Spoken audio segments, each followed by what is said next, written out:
శ్రీ ఐఎన్ dental hospital Nizamabad కంటిలో నల్లగుడ్డకి వచ్చే ప్రతి సమస్యకు చికిత్సను అందించే జిల్లాలోని ఏకైక హాస్పిటల్. ఈ కార్యక్రమానికి విచ్చేసిన జిల్లా కలెక్టర్ గారు, నూతనంగా మన జిల్లాకు వచ్చిన శ్రీమతి ఇలా త్రిపాఠి గారికి స్వాగతం పలుకుతూ, పసుపు బోర్డు సెక్రటరీ గారు, ఐఏఎస్ ఆఫీసర్ భవానీశ్రీ గారు, మన ఇందూరు జిల్లా ముద్దుబిడ్డ, జాతీయ పసుపు బోర్డు మొట్టమొదటి chairman Palla Gangareddy garu, Telangana state farmer welfare commission member సోదరులు గడువు గంగాధర్ గారు, మరియు agriculture market committee Nizamabad chairman ఉప గంగారెడ్డి గారు, ఈ కార్యక్రమానికి విచ్చేసిన రైతు సోదరులందరికీ, ట్రేడర్స్ కి, మీడియా మిత్రులందరికీ కూడా, ఆఫీసర్స్ కి నమస్కారాలు తెలియజేస్తూ, మొట్టమొదటిగా ఈ పసుపు బోర్డు యొక్క ఏర్పాటు గత సంవత్సరంలో అయిన విషయం మనకు తెలిసిందే. అంతకంటే ఒక సంవత్సరం ముందర నరేంద్ర మోడీ గారు మనందరికీ మన ప్రాంతానికి వచ్చి అనౌన్స్ చేయడం, దీని వెనకాల ఉన్న మొత్తం ప్రతి రైతు కృషి ఏదైతే ఉందో, గత 3 దశాబ్దాల నుంచి రోడ్డెక్కి పసుపు బోర్డు కోసం చేసిన ప్రతి పసుపు రైతు కృషికి నేను వాళ్ళకి అభినందనలు తెలియజేస్తాను. అందులో ఈ సందర్భంగా శ్రీ ముత్యాల మనోహర్ రెడ్డి గారి కీర్తిశేషులు, ఆయన జీవిత కాలంలో పసుపు బోర్డు సాధించినందుకు నాకు చాలా సంతోషంగా ఉంది. ఆయన దాదాపు 12 సంవత్సరాలు till we achieve a turmeric separate board for turmeric, he did not wear footwear. So that is the history of Mr. Manohar Reddy. Unfortunately, he passed away a couple of years ago. After the declaration of National Turmeric Board by Honorable PM, we made sure he wore his footwear after 12 years. So that is the satisfaction. Gentlemen, అదే రకంగా నేను secretary గారితో, పల్లె గంగారెడ్డి గారితో మాట్లాడడం జరిగింది, కొన్ని విషయాలు తెలుసుకోవడం జరిగింది. దాదాపు ఈ దేశంలో exports plus with in India పసుపు ఇవాళ 30,000 కోట్ల టర్న్ ఓవర్ చేస్తున్న ఒక పదార్థంగా, మనకు ఒక కమాడిటీగా 30,000 కోట్ల టర్న్ ఓవర్ జరుగుతోంది పసుపు మీద. This is huge. అండ్ ఈ గత 4-5 సంవత్సరాల నుంచి ఇది బాగా పెరగడం జరిగింది. I also congratulate Srimati Bhavanishri for taking turmeric board internationally. ఇక్కడ నుంచి ట్రేడర్స్ ని వాళ్ళందరినీ కూడా జర్మనీ లాంటి దేశాలకి, ఇప్పుడు రానున్న తొందరలో గల్ఫ్ దేశాలకు కూడా తీసుకెళ్లి అక్కడ కూడా మన భారతదేశం యొక్క పసుపుని విదేశాలకి డైరెక్ట్ గా పరిచయం చేయడము, ఈ నేషనల్ టర్మరిక్ బోర్డు ఒక 1 year లో చేసిన కార్యక్రమాలన్నీ కూడా మనము వీడియో రూపకంగా చూడడం జరిగింది. So I congratulate you. It is moving very rapidly. We all thank you on behalf of the turmeric farmers of India for taking our product international and increasing it many folds. Exports or పంట, మన గంగాధర్ గారు మాట్లాడుతూ పంట తెలంగాణలో విస్తీర్ణత తగ్గింది అన్నారు. కానీ తెలంగాణలో తగ్గింది, దేశవ్యాప్తంగా విస్తీర్ణత చాలా పెరిగింది. సో దీనికి కూడా టర్మరిక్ బోర్డుకి నేను కంగ్రాచులేట్ చేస్తా ఉన్నాను. తెలంగాణలో తగ్గడానికి కారణము, ఒకప్పుడు గంగాధర్ గారు నాకు చాలా చిన్ననాటి నుంచి మాకు మంచి సంబంధం. నన్ను చూడంగానే ఆయన పాపం ఫ్లాష్ బ్యాక్లకు పోయినట్టున్నాడు, అప్పటి రేట్లు మాట్లాడుతున్నాడు, అప్పటి సంగతులు చెప్తున్నాడు. తెలంగాణలో విస్తీర్ణత తగ్గడానికి మేజర్ కారణం లేబర్ కాస్ట్. పసుపుకి ఎంత లేబర్ అవసరమో నేను చెప్పాల్సిన అవసరం లేదు మీకు. 9 నెలల పంట, చాలా కష్టపడాలి, లేబర్ ఎక్కువ అవసరము. మన మహారాష్ట్రలో 400 రూపాయలు లేబర్ కాస్ట్ అయితే పర్ డే, ఇక్కడ 1,200 రూపాయలు లేబర్ కాస్ట్. సో మహారాష్ట్రలో మీకు 2,500-3 వేలకి పసుపు పడుతుంటే మన జిల్లాలో 4,500-5,000 రూపాయలకి పసుపు పడుతుంది. ఇది one of the main reasons. కానీ గత 3 సంవత్సరాల నుంచి విస్తీర్ణత మళ్ళా పెరగడం మొదలైంది. కానీ ఇది కూడా అడ్రస్ చేసుకుంటే కాస్ట్ ఆఫ్ ప్రొడక్షన్ తెలంగాణలో కూడా చాలా తగ్గిపోతుంది. ఎందుకంటే మన గల్ఫ్ వలసలు మనకు తెలుసు, భారతదేశంలో కేరళ తర్వాత మాక్సిమం గల్ఫ్కి వెళ్లే యువత మన తెలంగాణ నుంచి ఉంటుంది. అది తగ్గించుకుంటే మనకు డెఫినెట్ గా అది పసుపు ప్రొడక్షన్ కాస్ట్ కూడా చాలా తగ్గుతుంది. అదే రకంగా నేను రైతులకి టర్మరిక్ బోర్డు ద్వారా సెక్రటరీ గారు మాట్లాడుతుంటే విన్నాను. దయచేసి ఆర్గానిక్ వైపు రండి. ఇంటిగ్రేటెడ్ పెస్ట్ మేనేజ్మెంట్ ప్రోగ్రామ్ లో దాని గురించి అవగాహన తెలుసుకోండి.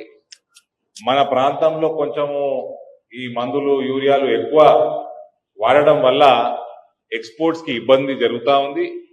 మేడం ఏదైతే 100 ఎకరాలు ఫస్ట్ ఒక పైలట్ ప్రాజెక్ట్ గా చేస్తారు, నేను అడిగిన 100 ఎకరాలే కొనడానికి సిద్ధంగా ఉన్నారా మేడం అని. అంటే మీకు డైరెక్ట్ టైప్, మీరు ఆర్గానిక్ వాళ్ళు చెప్పినట్టు మీరు పంట పండించే దానికి రెడీ అయ్యి మీరు ఒక్కటై 100 ఎకరాలు కాదు ఎన్ని వేల ఎకరాలైనా టైఅప్ అవుతుందని మేడం చెప్తాను. దానితోటి నేను పసుపు పొడి కోసం పాట పంచాయతీ అంతా మీకు తెలుసు, దాని గురించి బాగా స్టడీ చేసుకున్నా. ఒకవేళ మీరు సెక్రటరీ గారు చెప్పినట్టు ఆ పంట పండించే విధానం అవలంబించినట్టయితే 25 నుంచి 30 వేల రూపాయలు నిజామాబాద్ పసుపు రైతులు. అది భవిష్యత్తు పసుపుది, డిమాండ్ పసుపుది.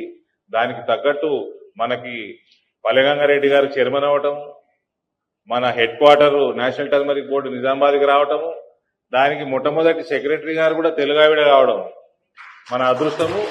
ప్లస్ కలెక్టర్ గారు కూడా ఏ రకంగా అయితే తెలుగు మాట్లాడుతున్నారు ఉత్తరప్రదేశ్ నుంచి వచ్చి, ఆవిడ బ్యూరోక్రాట్ కంటే తక్కువ పొలిటీషియన్ లాగా స్పీచ్ ఇచ్చింది.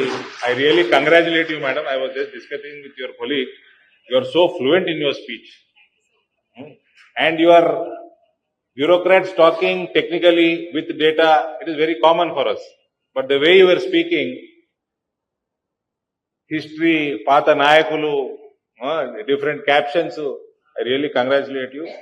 You might trigger some insecurity within Uttar Pradesh politicians also. కాబట్టి దయచేసి నా రైతులకి నా రిక్వెస్ట్, ఆర్గానిక్ వైపు రండి. అది మేడం కూడా అడుగుతున్నా నేను. ఆర్గానిక్ సర్టిఫికేషన్ కూడా టర్మరిక్ బోర్డుకి టైఅప్ ఉంది. ఆర్గానిక్ సర్టిఫికేషన్ కూడా వాళ్ళు చేయిస్తారు. మీరు ఎన్ని వేల ఎకరాలు ఆ పద్ధతిలో పండిస్తే అన్ని కూడా మీరు పంటలు నాటినప్పటి నుంచే మనకి టైఅప్ అయ్యే అవకాశం ఉంది, రేట్లు పెరిగే అవకాశం ఉంది, ఎటువంటి రిస్క్ లేదు. గంగాధర్ అన్న మాట్లాడుతూ ఏమన్నా అకాల వర్షాలకి పంట డ్యామేజ్ అయితే దానికి సింపుల్ మెథడ్, గంగాధర్ గారికి నేను ఆయన ఫార్మర్ వెల్ఫేర్ కమిషన్ మెంబర్ ఉన్నారు, ఫసల్ బీమా యోజన అవలంబించుకోండి, మీకు కవర్ అయిపోతుంది. అది కాకుండా మార్కెట్లో రేట్లు తగ్గితే ఎంఐఎస్ స్కీమ్ కింద కీర్తిశేషులు రాజశేఖర రెడ్డి గారు అనేక మార్లు ఎంఐఎస్ స్కీమ్ కింద రేటు ప్రపోజ్ చేసింది. మీరు ప్రపోజ్ చేస్తే కేంద్ర ప్రభుత్వంకి వెళ్ళి 50% దాకా డబ్బులు ఇప్పించే బాధ్యత మాది. ఎంఎస్పీకి ఎంఐఎస్కి పెద్ద తేడా లేదు. ఎంఎస్పీ కేంద్రం నిర్ణయిస్తుంది, కానీ రాష్ట్రం పైసలు కూడా ఉంటాయి అందులో. అది మొత్తం కేంద్రమే ఇస్తుంది అనుకోకండి.